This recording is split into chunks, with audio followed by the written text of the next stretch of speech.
My next guest, Chris, is desperate to mend his relationship with his 17-year-old daughter, Sylvia. Welcome, Chris, to the show now. So, Chris, my producers told me that you're here for my help because your daughter moved out, and she's only 17 years old. When did she move out? This past May. Okay. And what was her reasoning for moving out, in your opinion? My thoughts that she had a really rough semester in school, and I've always been very performance-based, and she knew there was going to be repercussions. She was going to lose some freedoms over the summer. She wasn't willing to do that. So what were the issues that you have been working on with her for the past 2.5 years, as you said? Her mother and I separated, but we also knew there was a lot going on. She came out to me as trans. Okay. And that's what a lot of this was stemming from, was gender dysphoria.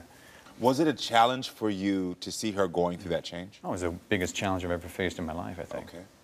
And how were you able to support her when she said, I'm trans? I told her straight up, whatever you need from me, I'm willing to give you. What do you need from me? How can I help?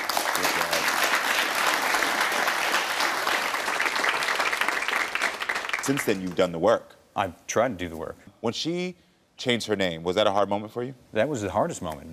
It's funny when you look back after all this time, and I think about the only thing that really I just could not wrap my head around. Well, I came up with the name, Lucius. I just thought it was a fantastic name, and when she changed the name, I didn't realize I had such an emotional attachment to it. How are you bonding now with her? Now it's through music. Okay. She's a musician, and I built a shop in my backyard and closed in a section of it for her band to come and play music. Good job, Dad. Well, hard work. Many parents wouldn't say, well, let me figure out how to bond and then let me build a shed for it so that you can have your friends over. Like, that's a step above and beyond, and I want to acknowledge that. I appreciate you doing that. What do you miss most about Sylvia living with you? We hung out, we did things. We had drums set up in the living room. I mean, going on road trips and doing mountain hikes and things like that. That's what I miss the most. What would it mean to you to have your daughter come home? It would mean the world to me, but at the same time, what's more important is that she's focused and working hard to make sure she has success she's going to need to be sustainable. All right, maybe there's something you'll learn today. Please, everyone, welcome Sylvia to the show.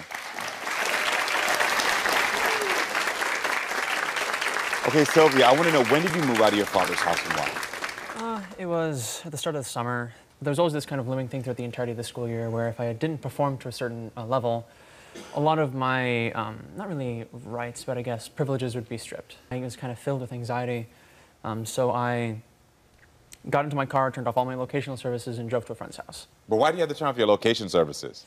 Because there was this kind of anxiety that he would find me. That your father would find you? Yeah, I didn't want to come back until I was ready. So let me get this straight, because I want to clear this story. So you're in school, you're not performing the way you're supposed to. Yes. So Dad would have said you can't be in the band and do all these things. Can't do the band. Because you didn't make the grades or you didn't do the thing. Okay. I didn't really perceive as fair. What were the restrictions he put on you exactly? There were a handful of things. So you're sticking with your phone? Yeah, phone, okay. Most like electronic devices.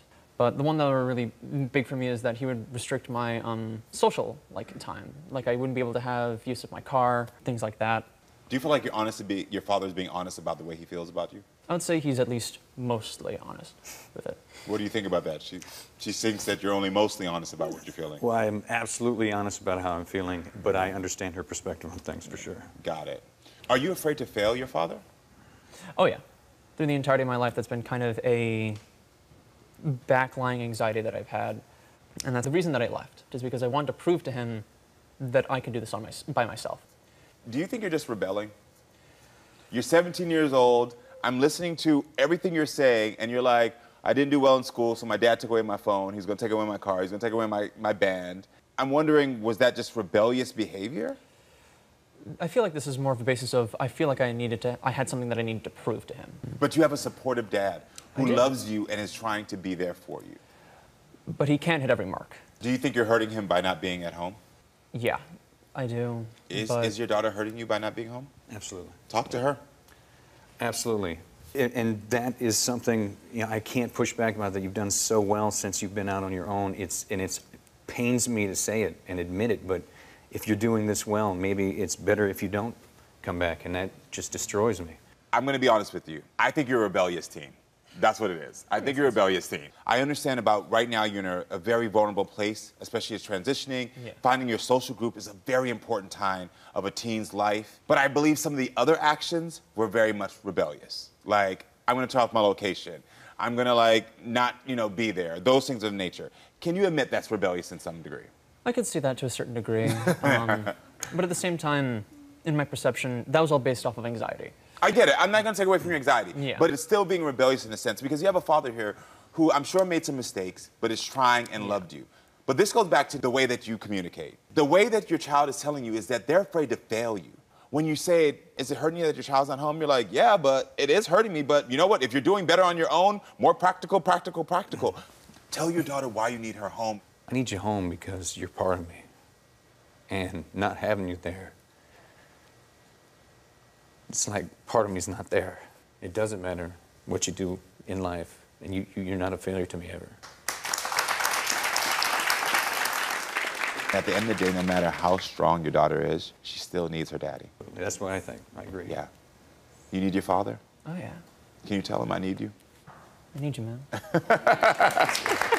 Can you give your dad a hug? Seriously. I think just practice more of this vulnerability and you two will be okay. Yeah. Seriously, and then you got to stop rebelling as well. Hold on, where you going? I'll tell you where you're going. Right here to subscribe and right here to watch more. Period.